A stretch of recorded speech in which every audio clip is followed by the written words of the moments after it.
Okay, we have the mystery box here. This is an old piece of test equipment. I'm not sure what vintage it is. I don't know if it's World War II or later. But let's take a look at how big this thing is. It's 9 inches by 8 inches by 6 inches. So pretty small little package, and it's in a nice metal case, and we can see the some of the writing on the top here. It says ZM-11/U. Let's take a look at let's take a better look at this label here. Okay, I think you can read that. The ZM-11U, capacitance, inductance, impedance bridge, 115 volts, operate anywhere from 50 hertz to 1,000 hertz. Made for the Department of Navy, Bureau of Ships, for general electronics use. Made by the Bringle Company, Chicago, Illinois. And it has a stamp on it. I thought I heard once that if it has the little ink stamp, that means it was actually on board a ship. I don't know that for sure, but it seems like I remember hearing that somewhere. It's got a funny little a Dymo label here, 1.B, which is interesting. I don't know if that's the location of the ship. I don't know, but I just left it on there. Thought it was cool. So let's open this up and see what's inside.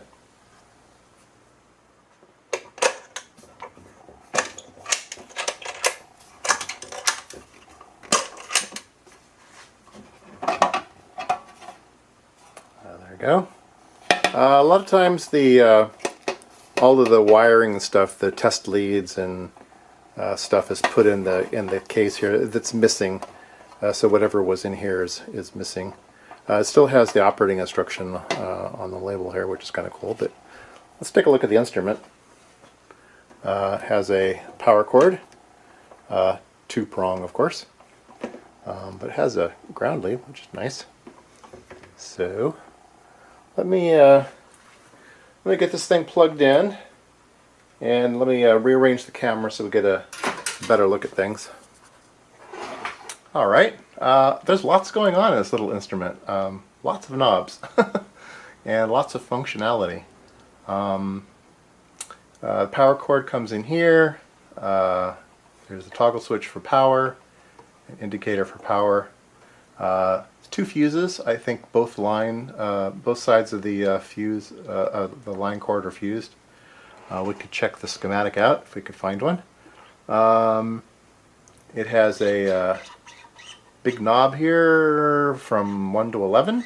This one goes to 11. And some other functionality here. So I think this is the main function knob. It has various settings, capacitor quality, resistance, transformer N1 divided by N2, inductance D, inductance Q, capacitance with charge, and installation resistance, which is very interesting. Let's go ahead and turn the meter on.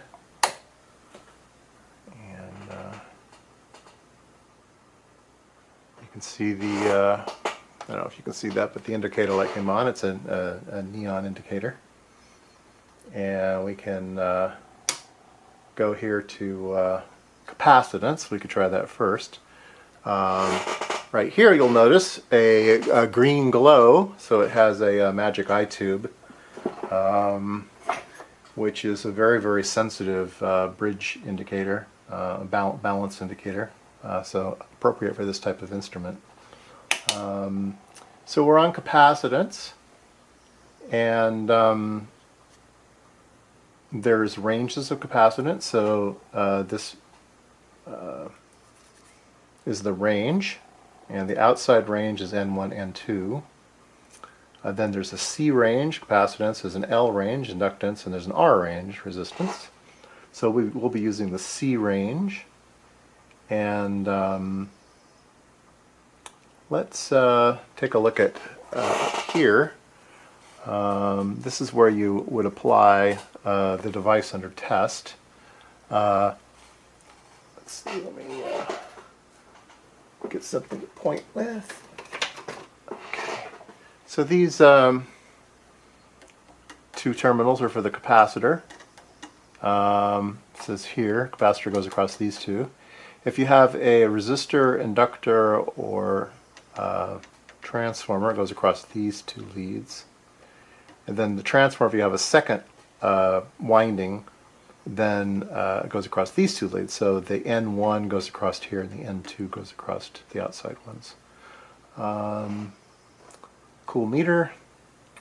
Let's see if we can get this thing to do something with a capacitor. Here's a capacitor out of the junk box. It says it's 1.0 plus or minus 10%, 100 volts. So I'm going to stick it up here where capacitors go. And so I have it sitting up here. All right. We have it on capacitor, and I think what we want to be doing is looking at this and adjusting the knob to see if we can get a balance in the bridge. Nothing's happening here. Oh, there we go. You can see that we have a slight openness of the eye. Let's zoom in over there. So the eye has opened up a bit, and we're looking for that eye to open up even farther, so we'll go here. There we go. Hopefully you can see that on camera. When the balance is good, you'll notice a very, very crisp opening. The opening will look blurry, and then when you get it at its widest opening, it'll look very, very clean. So let me see if I can get a very, very clean 0. About there, I would say. Right about there. And so if we go down to the knob, we can see that we're this is 9, this is 10, so it's 10.1. 10.1, and then we go to our function here, 10.1, and we're at 0.1 millifarads, and which is microfarads.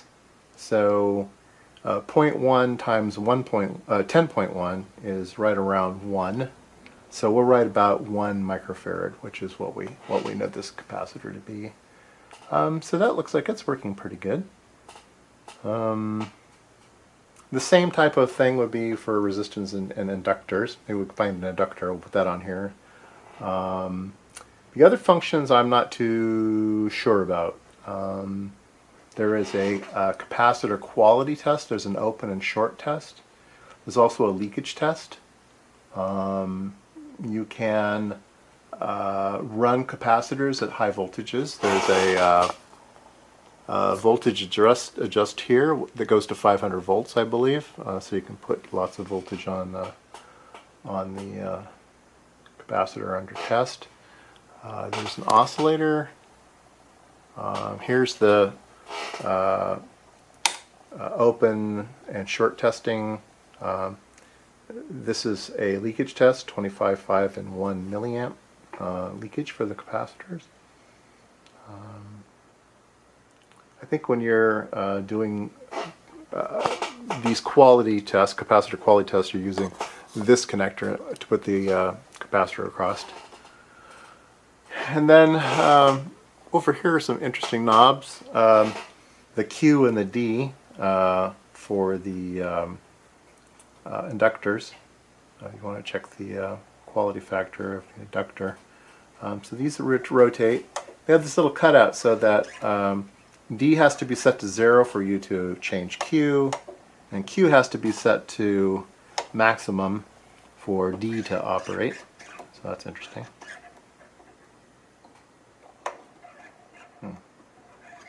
Noticing that it actually is doing something over here, so I'm not sure about that. But anyway, let's find an inductor out and see if we can't get this thing to run on inductors. Take the capacitor off. Let me find an inductor. All right, I have this inductor here. It's a little bobbin wound inductor.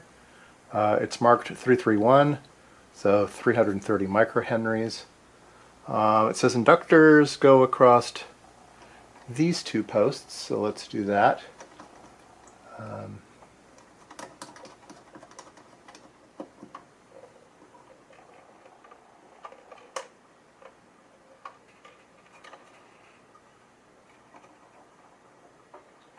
All right. We need to change the inductor knob, and 330 would be, let's see, 10 henries, 0.1 henries, 1 microhenry, 10 millihenries, let's see, 100 millihenries. That's interesting. 110 and 1 and 0.1. Oh. Okay, so 100. Let's go here to 100 millihenries. And, oh. That's not going to make it.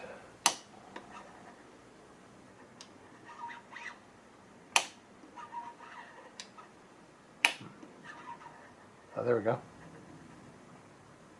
It seems to want to be on this range here, which is 0.1 millihenries, and it's zeroing. Let's zoom in on that. So here, I'm trying to find the maximum opening. Right about there, which is right around 3.5 on this dial. So 3.5 times 0.1 is 0.35.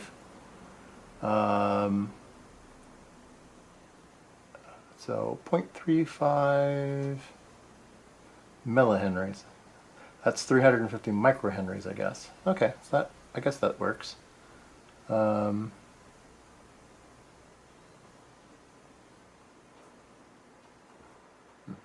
quite sure about the units of this thing, but yeah, that seems to be working. Let's adjust. We're on Q, so we can adjust the Q knob. Oh, there we go. Ooh, wow. Very nice.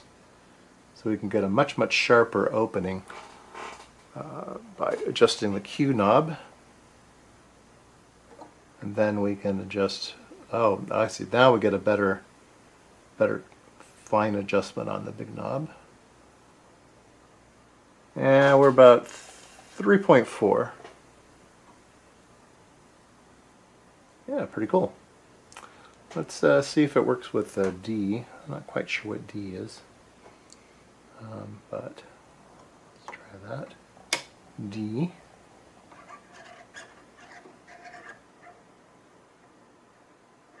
Yeah, I don't see it doing anything on D. Maybe it's better for larger or smaller inductors. Not really sure about that. The Q worked very nicely. The Q maximized at a value of 7. Okay. I'm not really calibrated for Q numbers.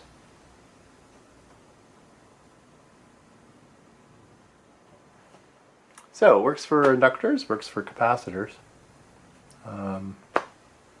I was interested in seeing if we couldn't use this for capacitor quality tests.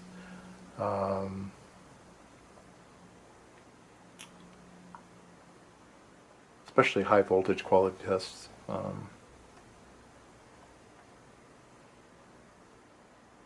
There's a meter that we haven't played with yet. The meter is set to read in volts from 0 to 500. It has some other scales, 0 to 5,000 megohms. That's for this insulation resistance thing. And 0 to 10,000 megohms. Wow. Insulation test. And then there are 3 scales of milliamps, which is what, sorry, I should have been pointed here. You can see the, oh, where'd my pointer go? There it is. The top scale here is 0 to 500 volts. And then the next scale down is 0 to 5,000 megohms, and then 0 to 10,000 megohms. And then 3 scales of milliamps, 0 to 1 milliamp, 0 to 5 milliamps, and 0 to 25 milliamps. And that's if you're using this knob down here. It's a spring-loaded knob, so it allows this to be set to volts, but then if you hold it here, you're reading 25 milliamps, 5 milliamps, and 1 milliamp. As a quick leakage test for your capacitor. So I'd like to be able to try that out. I don't think the capacitor I have is very leaky. I don't know if I have any leak capacitors, unfortunately. Maybe I'll need to find one. But before we go too much further on this machine, it is interesting, and I do have a manual. So let's take a look at the manual.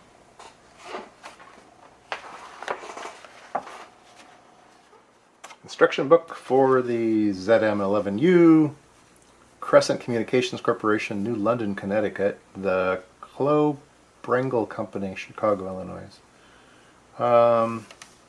See, approved by the something of ships, well, I should know what that is. Anyway, June of 1952. So this is post-war, post-World War II, 52. So this may have been in service during the Korean War. And let's see here. Zoom in on this. Theory of operation. Resistance bridge, capacitance bridge, polarizing capacitors, DC meter circuit, turns ratio for transformers, inductances, capacitor quality test, and insulation test. So that'll be good. Then there's an operations section, a maintenance section. Yeah, very nice. General description. Here we go. Let's take a look at this down here.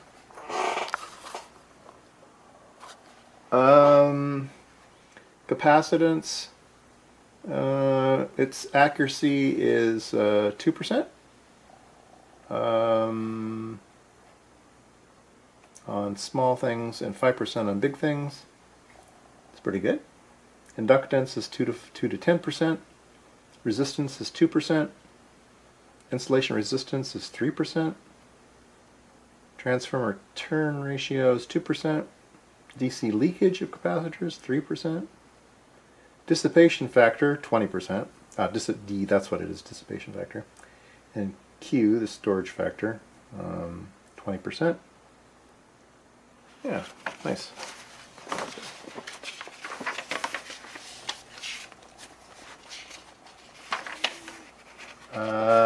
Theory of operation. This binder is not the best.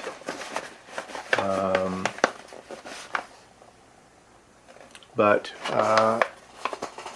You can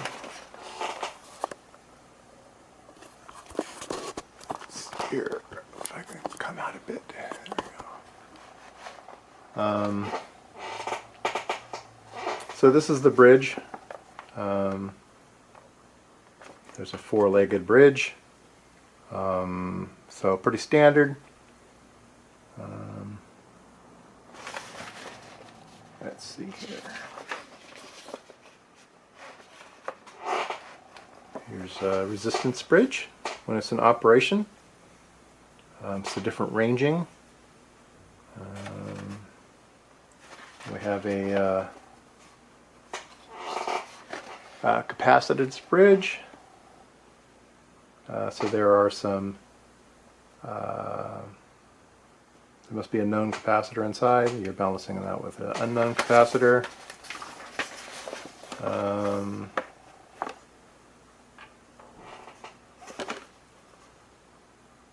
Capacitance bridge, measuring circuits. Looks like it's just a 1 microfarad capacitor inside the thing. Interesting. Here's its internal power supply.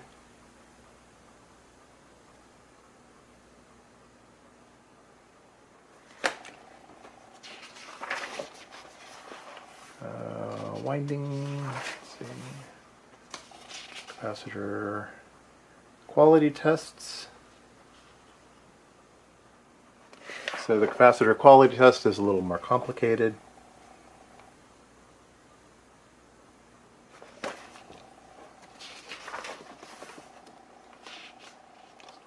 Resistance.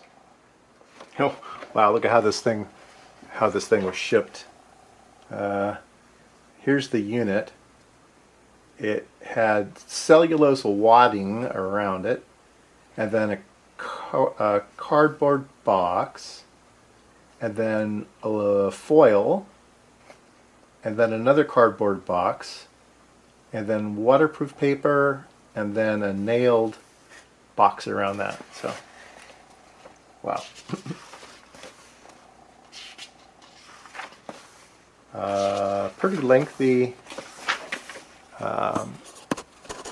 Pretty lengthy section on using the thing, and even a lengthier section on maintaining it. I have opened this thing up before. We'll do that. I'll show you the insides of it. It's pretty cool. There is a schematic.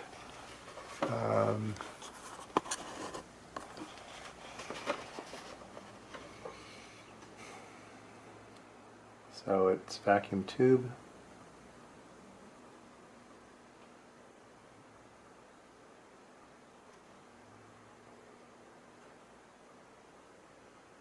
Yeah.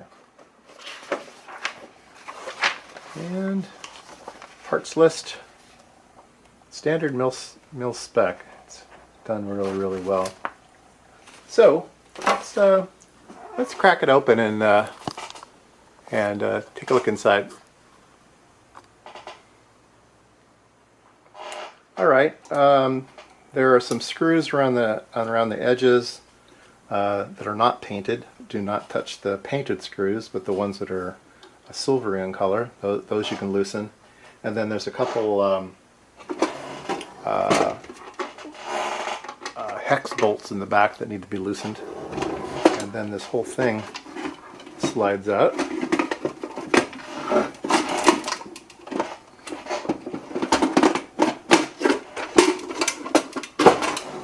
Oh, very nice.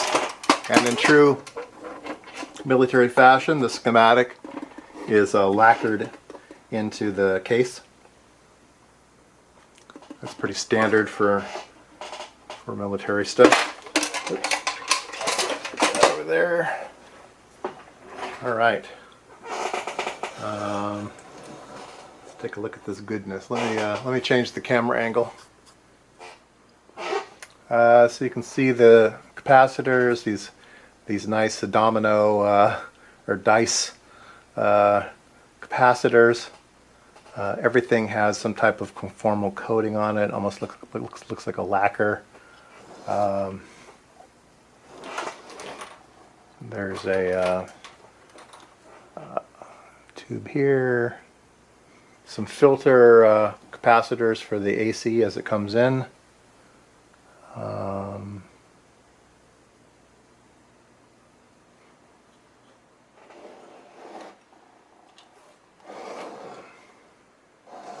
That's over here. Some more tubes and with covers on them. Nice porcelain standoffs for the banana jacks. Let's see if I can put this on its side. Oh, there we go. Here's the 65 tube, the seeing eye tube, whatever you want to call it.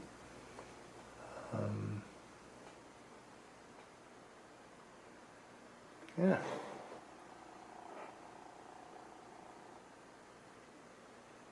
There's a big range switch, or yeah, it's the function switch. The range switch is buried inside, another wafer switch in there. Way buried inside is a big transformer, right here in the center. These are the posts to the transformer. They're ceramic posts, silver-plated connections everywhere. Oh, nice. Here's a spare fuse. I love this military stuff. Everything is harnessed with hand binding, laced with wax string. Yeah, very nice. Let's see. Let's look at the tubes.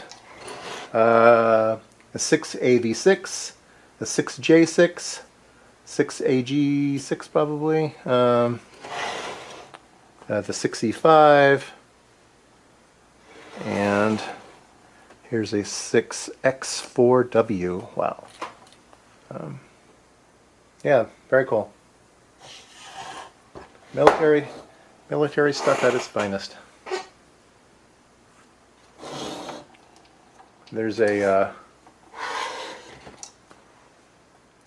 looks like a little flyback transformer here. It says primary 250 volts, 10 milliamps DC, frequency 1 kilohertz. So this is the thing that probably kicks the voltage way high for the insulation resistance tests. Otherwise you can't get to 10,000 megohms without really high voltage. We can find that out in maybe in the manual how high that voltage actually gets. It is packed in there. I would not want to have to work on this thing. It looks like a real bear. Everything is packed.